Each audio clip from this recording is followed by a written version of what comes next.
Salut, sunt Delia, head barista și head roaster la Meron. O să trecem împreună prin metodele de preparare pentru acasă, ca să facem cea mai bună cafea cu ce avem. Salut! Mergem mai departe cu una dintre cele mai îndrăznețite metode de preparare pentru acasă a cafelei, mai exact moka pot-ul. Acest dispozitiv super drăguț și versatil, care îl găsim în, cred că pot să spun cu siguranță 6-7 din 10 căsuțe, e un moka pot inventat de Alfonso Bialetti în 1930 pe acolo și l-a denumit așa după orașul Mocha din Yemen. Ce scoatem cu el? Scoatem o cafea similară cu un espresso, un pic între espresso și filtru, a zice, nu e chiar espresso ăla de la aparat, de la espresso manual, dar este foarte corpulentă. Avem partea cu presiune, unde punem apa, se formează presiune, împinge apa, vaporii, vaporii forțează apa fierbinte trece prin patul de cafea și sus putem să vedem extracția. Urmărim același principiu ca și la un espresso. Extragem suficient de mult fără să supraextragem. Ca să putem să facem asta, o să mergem împreună prin câțiva pași astăzi.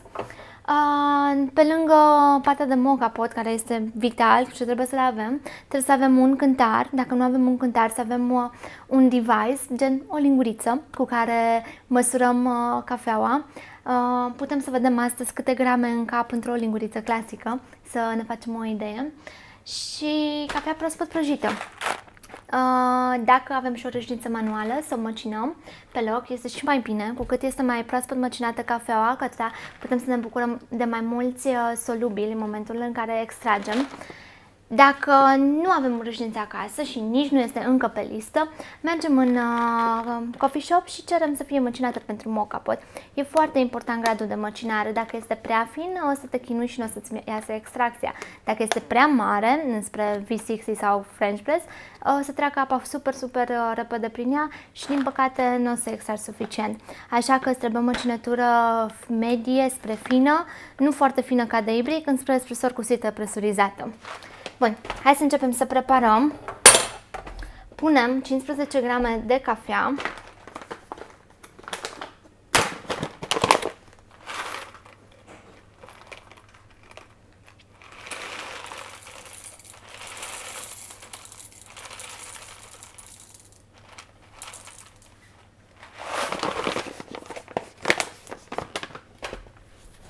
Vreau cafeaua mea să se extragă cât de repede, motiv pentru care mi-am pregătit niște apă fierbinte. În partea de jos a moka potului voi pune apă fierbinte ca să grăbesc un pic extracția.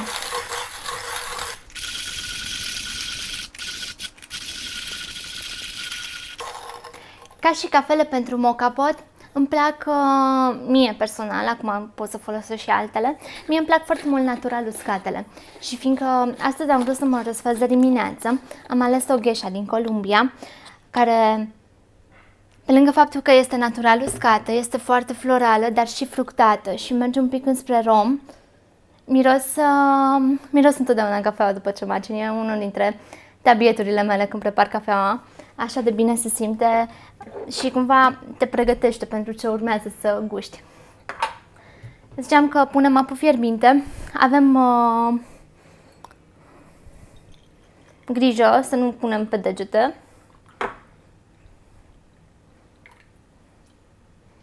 Apă fierbinte, copui din oală, ulcior, câtă vreme este peste 60 de grade, e ok, ideea e să fie fierbinte.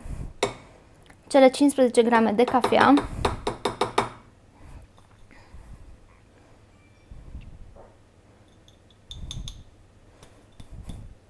Așa, și ziceam că o să facem împreună să vedem câte grame de cafea în cap într-o linguriță. Hai să luăm o linguriță obișnuită. O luăm pe normal. 2,8 grame. Deci, întrebarea este câte lingurițe pun într-un moka pot? 5. Punem înapoi cafeaua.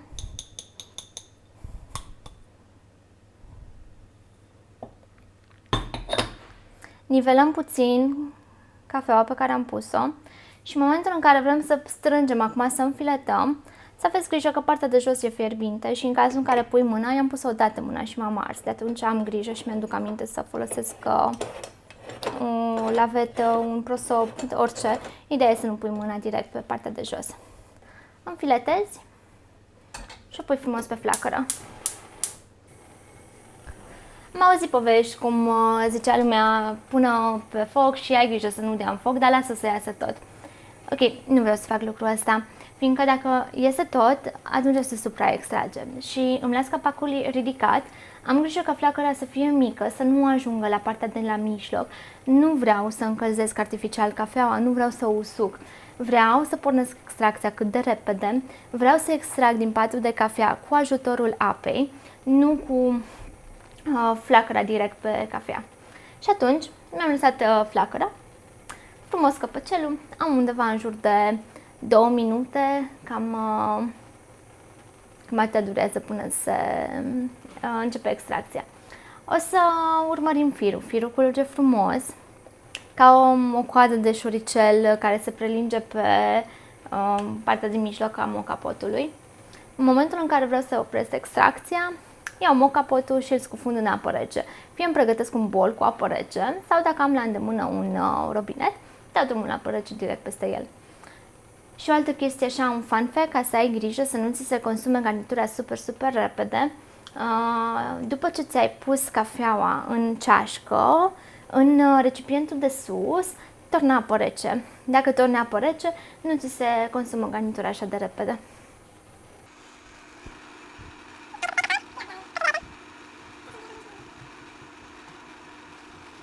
Îl lăsăm, ne uităm la fir, firul vine frumos, încă este colorat maro și acum începe un pic să se îmblânzească.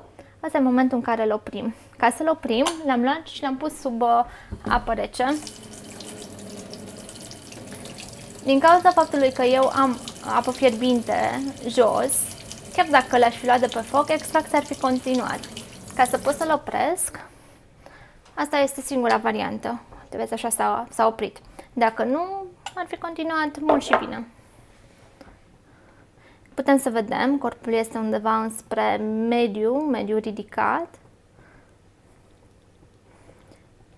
Și ce e foarte important, după ce ai terminat și ți-ai preparat cafeaua, lasă-ți mocapotul cu apă rece în chiuvetă până se răcește, salvezi o garnitură mai mult timp. Astăzi mi-am preparat o Columbia de la Meron, o geisha natural uscată, care mirosea așa de bine când am măcinat-o și acum abia mă abțin ca să nu o gust. E foarte fierbinte și în cazul în care o să gust, așa parcă am impresia că o să mă ard și nu o să mai am gust și nu-mi doresc chestia asta. Așa că amestec un pic și iau o gură. Fii cu ochii pe noi, pregătim mai multe rețete pentru prepararea cafelei acasă, video cu video. Ca să fii primul care afli, apasă pe butonul de subscribe, ar trebui să fie aici sau îl găsești tu pe unde e ăla roșu. Apeși pe el și ne vedem data viitoare. Ciao!